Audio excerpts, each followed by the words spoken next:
안녕하세요. 12월 14일 화요일 베트남 읽어보기입니다. 클릭 감사합니다. 괜찮았다면 구독과 좋아요도 부탁드려요.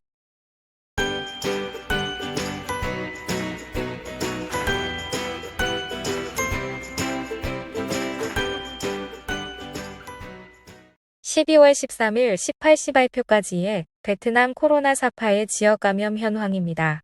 전일 대비 728건 증가했으며 당낭 -315, 호치민시 -301, 다낭 -205, 빈푸억 +998, 잘라이 +209, 벤제 +145건입니다.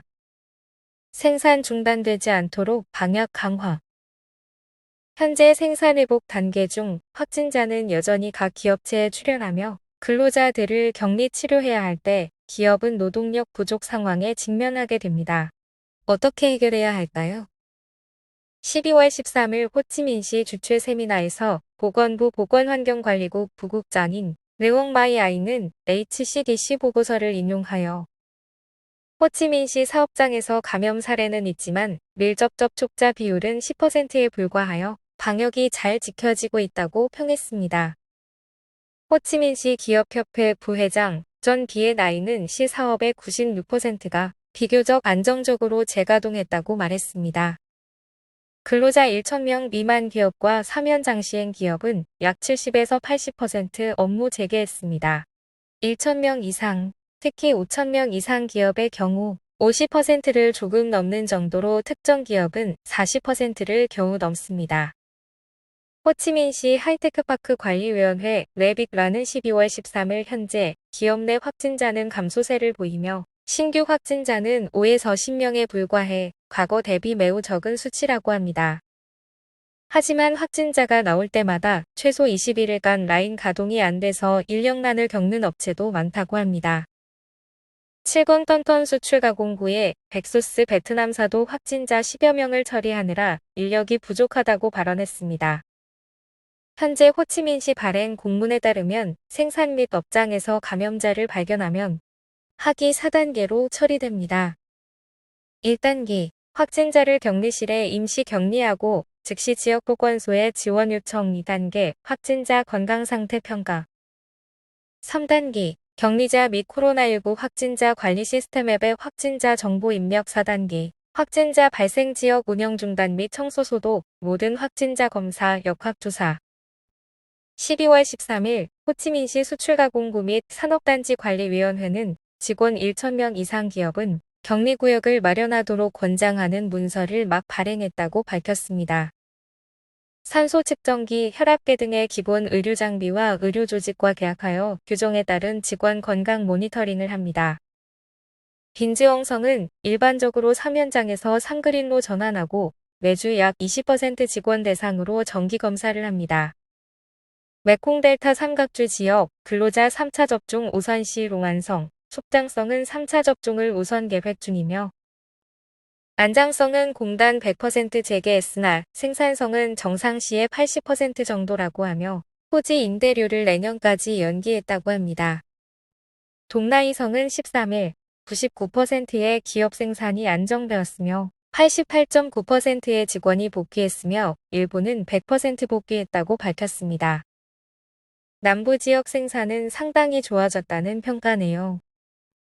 박 감독, 인도네시아의 공격적인 플레이 봐라. 12월 14일 오전 기자회견 중 박항서 감독은 인도네시아에게 2020 AFF컵에서 라오스와 캄보디아 상대로 한 것 같은 공격적인 플레이를 바랐습니다. 박 감독은 인도네시아가 베트남 상대할 때도 공격적으로 플레이하길 바랍니다. 저희에게 좋습니다. 박 감독 지휘하에 베트남은 인도네시아 상대로 32경기를 전승했었습니다.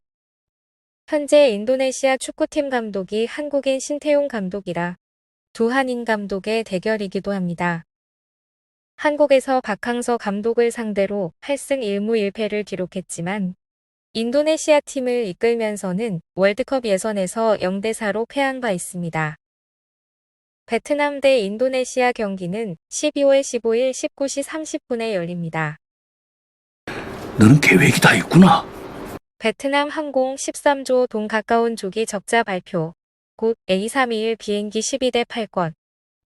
이 회사는 12조 9,070억 동의 적자 계획을 제출했으며 올해 재정 상황이 매우 나쁘고 항공기 감축 및 현대화를 목표로 2022에서 2023년에 A321 항공기 12대를 판매할 계획을 세웠다고 밝혔습니다.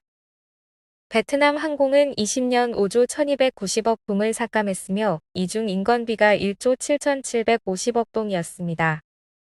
21년에는 약 6조 동을 절감할 것으로 예상합니다. 올해가 더 힘들 것이라고 예상하며 CEO는 2024년에야 2019년과 동일한 수준으로 회복될 것이라 전망합니다. 그런데 비에젯은 그나마 승승장구하는 데 차이가 큰가 보네요. 하노이, 하루 3,000명 코로나19 감염 시나리오 세워. 하노이시는 선제 대응 방역을 위해 확진자 수가 1일 2,000에서 3,000건으로 증가할 때의 시나리오와 대응책을 세웁니다. 이는 12월 13일 회의에서 하노이 당위원회 상무위원회가 요구한 사항 중 하나입니다. 13일 저녁 하노이시 당서기 딩띠엔 중은 언론 인터뷰에서 최근 평균 사례수가 급증했지만 시는 여전히 통제할 수 있다고 말했습니다. 다만 각 지역이 선제적 대응 계획을 세울 것을 요청했습니다. 별도의 제한 금지 조치는 아직 언급되지 않았습니다. 현재로선 예방접종을 서두르고 크리스마스와 새해 연휴간 전파 위험을 지적하며 대규모 모임을 피할 것을 지시한 정도입니다. 아이 2명 연못 익사 후 할머니 실종 사건 공안 수사. 공안은 할머니 집 근처 연못에서 아이 둘이 입사한 사건에 대해 계속 할머니의 자취를 찾는 중입니다. 12월 10일 TTPD와 TTD의 부모는 일이 있어서 친할머니를 보내 돌보게 했었으나 도손자를 데리고 놀러간 할머니는 오후가 돼도 돌아오지 않았습니다. 이상한 점을 느낀 가족은 당락마을 공안에 신고해서 수색대를 조직했습니다. 다음 날 아침 당국은 집 근처 연못에서 두 아이의 시신을 발견했습니다. 57세 할머니 VTS는 두 아이 부모와의 다툼이 있었으며 당록마을 인민위원은 관할 부대가 밧줄을 발견했으며 할머니가 돌을 살해 후 자살 미수로 도주했을 것으로 판단한다고 밝혔습니다. 와, 충격이네요. 오늘의 뉴스는 여기까지입니다. 내일 더 좋은 뉴스로 돌아오겠습니다. 건강하세요.